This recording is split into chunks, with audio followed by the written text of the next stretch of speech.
Bonjour. Avant de rentrer dans le vif du sujet de cette vidéo qui concernera des vrais faux Van Gogh, je voulais vous présenter cet ouvrage, qui en parle aussi d'ailleurs, mais pas les mêmes. C'est écrit par Yves Vasseur, qui me fait l'honneur de son amitié. Ça s'appelle Vincent Van Gogh, question d'identité, et ça paraît au fond Mercator. C'est vraiment un livre que je recommande, je l'ai lu avec énormément de plaisir. J'ai même un petit peu participé en coulisses, mais je ne suis pas intéressé aux ventes. Mais en tout cas, je vous le recommande vivement. C'est vraiment très très bien fait, c'est un beau livre bien illustré.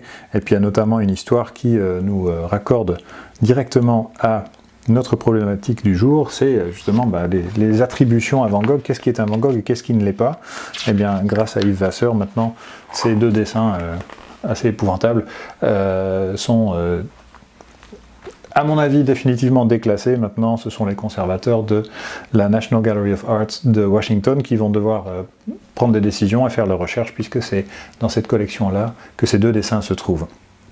Voilà, donc une recommandation pour commencer, et puis je vous souhaite beaucoup de plaisir en découvrant la suite sur le grand flop du grand buste de Berger présenté à Bruxelles le 22 octobre chez Ferraton Vogler.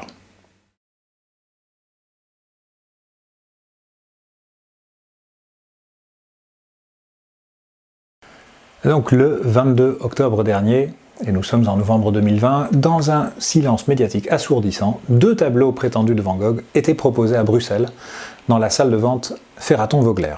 Alors d'habitude, lorsqu'un tableau de Van Gogh est mis aux enchères, il est difficile d'échapper à l'information. Mais pour la vente du 22 octobre 2020, donc rien, ou presque.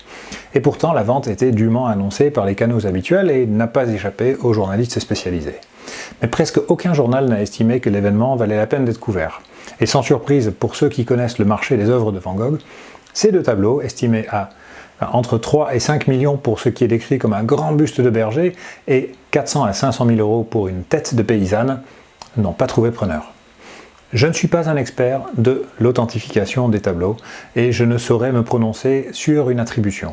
Je tiens à le préciser parce que je reçois chaque semaine des sollicitations plus ou moins fantaisistes de personnes généralement de bonne foi, parfois toutefois complètement allumées, qui me demandent mon opinion sur un tableau dont ils pensent qu'il doit être attribué à Van Gogh. Alors je leur réponds toujours et je les remercie pour leur confiance, mais je ne peux rien signifier dans leur démarche. Je ne montrerai pas ici d'exemple et ne donnerai pas de détails de ce qu'on m'envoie parce que je ne plaisante pas avec la confidentialité, mais je peux vous dire que parfois c'est gratiné. En fait, en plus de 20 ans, il m'est arrivé une seule fois de transmettre une requête au musée Van Gogh. Alors, non pas parce que j'avais un doute, sur les centaines de requêtes que j'ai eues, je n'en ai jamais eu plus d'une dizaine de secondes, mais parce que la démarche était particulièrement touchante. C'était une personne âgée, sans héritier, qui voulait donner un tableau qu'elle adorait au musée Van Gogh ou à l'Institut Van Gogh. Alors, habituellement, les démarches sont beaucoup moins désintéressées. Alors, malheureusement pour elle, et pour le musée Van Gogh, et pour l'Institut, ce n'était pas un Van Gogh, loin de là. Alors j'en profite pour une petite aparté, si vous pensez avoir un Van Gogh dans votre grenier, faites des photos, envoyez-les au musée Van Gogh d'Amsterdam. Ils ont un service dédié à ça, que vous trouverez facilement sur internet. Moi, je ne pourrais pas vous aider à faire reconnaître cette œuvre et vous ne gagnerez pas des millions grâce à mon opinion, que je ne donnerai jamais et qui de toute manière ne vaut strictement rien. Mais bon, revenons à nos moutons, puisque c'est d'un berger qu'il semble être question. Je ne m'arrêterai pas trop sur la tête de paysanne, morceau de toile découpé de 20 cm sur 15, avec un gros pli aux 2/3, dont on n'a aucune raison de croire qu'il s'agit d'une paysanne, et dont le côté microcéphale est absolument déroutant. J'avoue ne pas comprendre grand-chose à ce personnage, et certainement pas pourquoi il faudrait débourser 400 000 euros pour en faire l'acquisition, même si c'était un Van Gogh. Après, chacun est libre de dépenser son argent comme il l'entend. Pour ce fameux grand buste de Berger.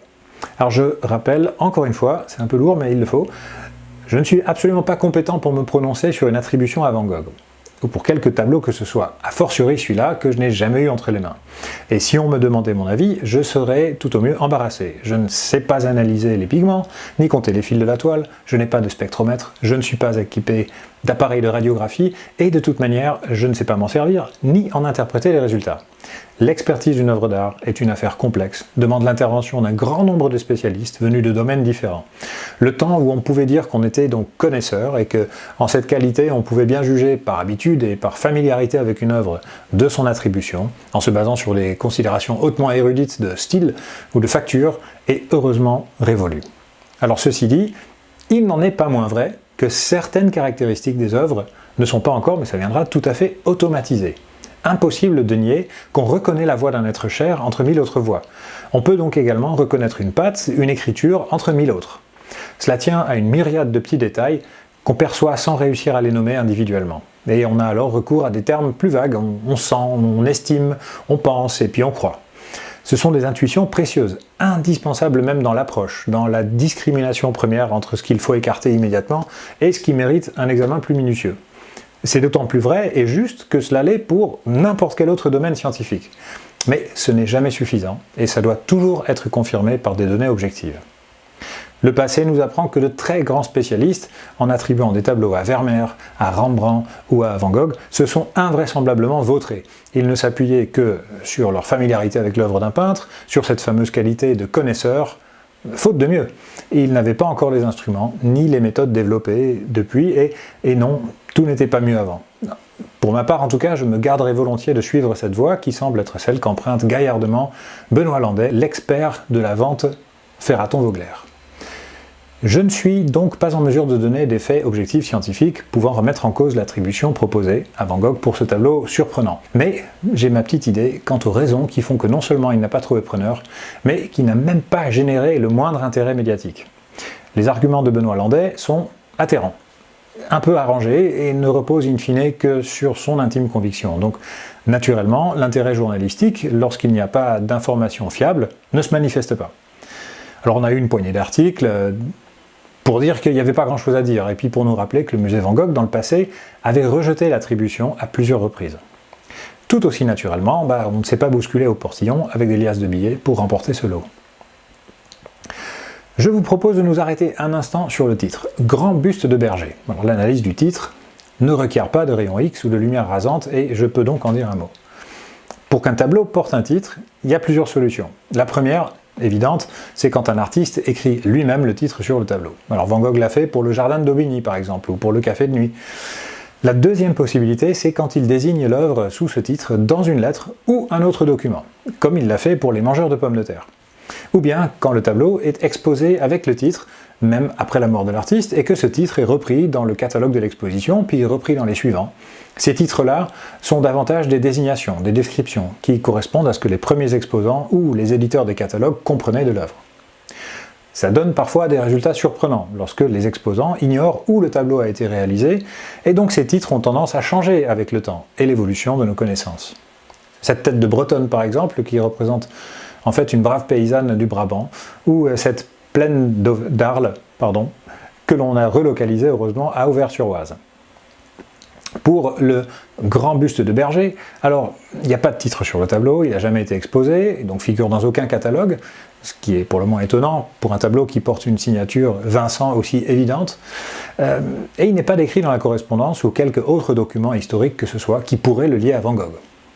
Ah non, s'exclamerait l'expert autoproclamé Benoît Landais, qui n'est jamais avare de points d'exclamation ni de certitude. Bien sûr qu'il est mentionné ce tableau.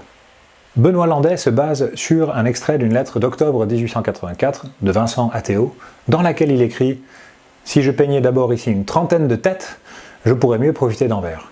Je vais me mettre maintenant à ces 30 têtes, ou plutôt j'ai déjà commencé, avec un grand buste de Berger. » Vincent est alors à Nuenen et il travaille dans une annexe du presbytère de ses parents, qu'il a transformé en atelier. Alors il ne fait pas vraiment de portrait en fait, il travaille sur des gestes, des mains, des postures, des têtes, ce qui est très différent d'un portrait. Il travaille sur des expressions, des paysages et des natures mortes. L'immense majorité de ce qu'il fait, ce sont des études. Parce que sa préoccupation principale à cette époque de sa vie, c'est de progresser en tant que peintre. Et dans cette optique, il travaille autant que possible. Il ne connaissait ni vacances, ni week-end, et ses journées étaient très longues. Van Gogh a toujours fait une différence très nette entre tableau et étude. Une étude, c'est un travail préparatoire, une exploration technique, un exercice de style, un brouillon, une approche. La valeur de ces études n'est pas nulle pour autant. et il n'exclut pas de les vendre.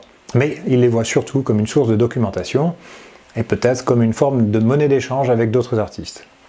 Un tableau, en revanche, ça c'est une composition réfléchie, achevée et destinée à être vendue. Quand on regarde le grand buste de Berger authentifié par Benoît Landais, il ne s'agit certainement pas d'une étude, c'est un portrait achevé, fini, signé. Et en tant que tel, c'est soit une commande, soit une œuvre destinée au marché. Alors, rien que ce détail le rend tout à fait improbable dans la production de Van Gogh en 1884, sans même rentrer dans des considérations de style ou de technique. Dans ses lettres, le peintre insiste sans cesse, lourdement même, sur ce qu'il appelle ses chances de vente. Et il multiplie les fantasmes à ce niveau. L'obtention d'une commande, c'est un Graal, qui n'aurait certainement pas passé sous silence. Qu'il n'ait donc plus jamais évoqué le grand buste de Berger qu'il avait commencé en octobre 1884, c'est parce que le tableau ne valait pas la peine d'en parler. Ce qui est parfaitement incompatible avec le tableau proposé à Bruxelles, soigné dans ses détails et par-dessus tout signé Vincent en lettres rouges, sachant qu'aucun autre tableau de la même époque ne porte de signature. Ensuite, et c'est là que les arguments présentés par la Maison des Ventes et par Benoît Landais témoignent selon moi d'une ignorance assez étrange, c'est que ce buste de Berger, évoqué dans la correspondance, ne l'est pas que dans le passage mis en avant.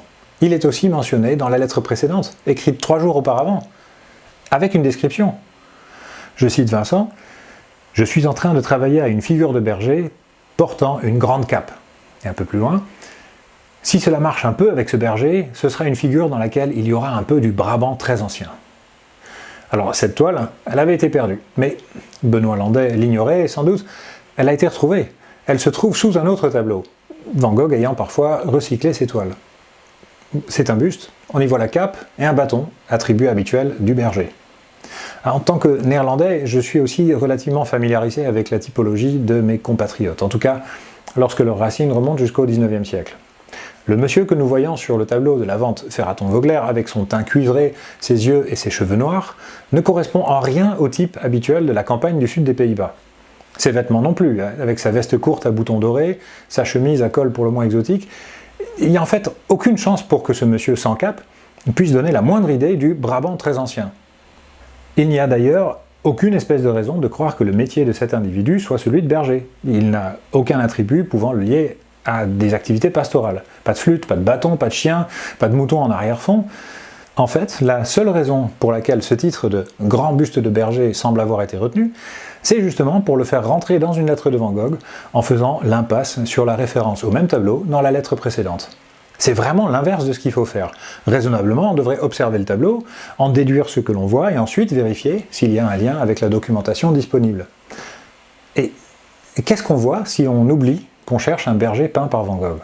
Un homme qui ressemble fort à toute une imagerie de bohémien, un sujet prisé des peintres occidentaux de la seconde moitié du XIXe siècle, par amour pour leur liberté et leur sensualité.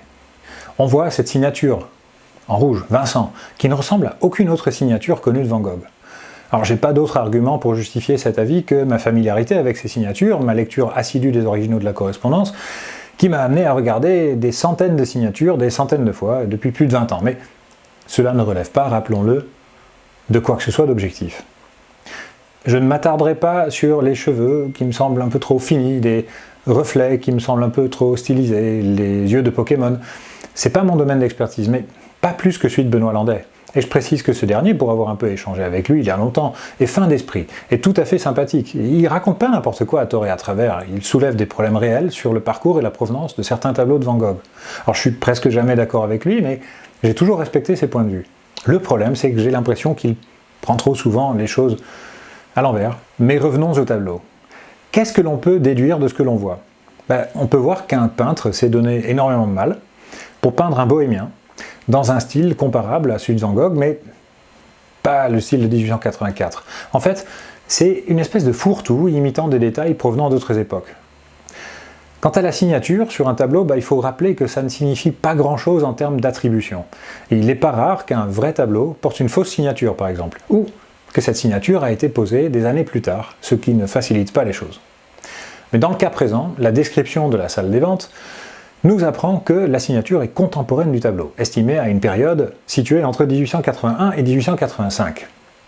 Dans une interview, nous apprenons ensuite que finalement, tout porte à croire que l'exécution date d'avant 1900, ce qui rend tout ça un peu moins précis. Et puis on nous sert également un argument qui peut paraître convaincant de prime abord.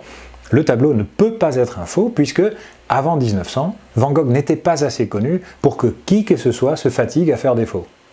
Ces tableaux n'avaient pas de valeur, donc à quoi bon? S'il y a une signature d'avant 1900, c'est que c'est forcément un vrai.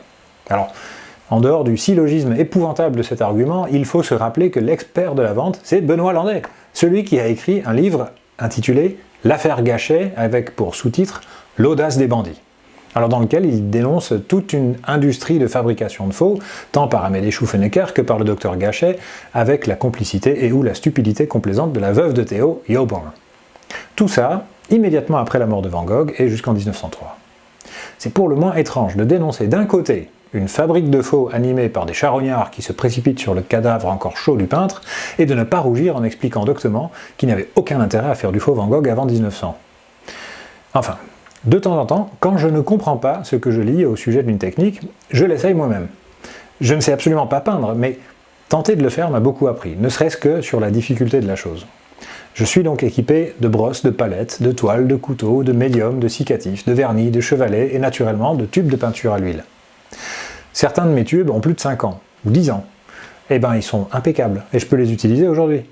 Et l'histoire nous apprend que la première chose qu'un faussaire fera pour faire croire que sa création est l'œuvre d'un artiste du passé, c'est en employant des moyens du passé. C'est pas difficile de trouver de la toile qui a 10-20 ans, ni de trouver des vieux lots de couleurs. Et au vu de la peine que s'est donnée la personne qui a imité, très maladroitement au passage, la signature de Van Gogh, c'est tout de même très loin d'être impensable qu'elle ait eu recours à un matériel contemporain de Van Gogh. Et ce ne serait pas exceptionnel, loin de là. Des faux Van Gogh, il y en a eu, et il y en a eu beaucoup au début du XXe siècle. Bref, on a affaire à ce que l'on voit bien trop souvent, et c'est sans doute la rançon de la gloire de Van Gogh. On retourne la charge de la preuve en expliquant que le musée Van Gogh n'a qu'à expliquer pourquoi ce ne serait pas un Van Gogh authentique, au lieu de démontrer correctement que c'en est un.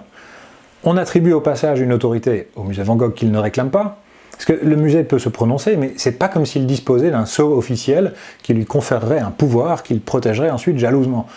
C'est une institution publique qui n'a aucun intérêt à disqualifier des Van Gogh supposés. Au contraire, ses chercheurs et ses conservateurs ne rêvent que d'en découvrir de nouveaux, pour enrichir notre savoir collectif. Croire que ce musée s'attribue un monopole pour servir de vils intérêts relève d'un complotisme de petite extraction et de la paranoïa.